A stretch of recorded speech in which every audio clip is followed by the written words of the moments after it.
Speed notification. This service warns you if your user-defined maximum speed limit is exceeded. Select Speed Notification.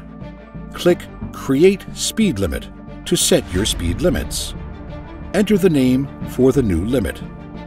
Select how often the service should be activated, whether permanently, on selected days, or only once. Use the slider to define the desired maximum speed limit. Save and limit by clicking Save. Click on Add Limit to add another speed limit. You will be informed in the notification section when the active limit is exceeded.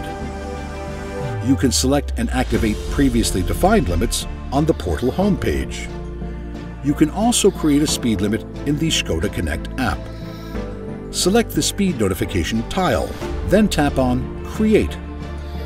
Set the speed limit and choose when you want to be notified of exceeding this limit. Choose a name for the speed limit. Then, save the speed limit and activate it.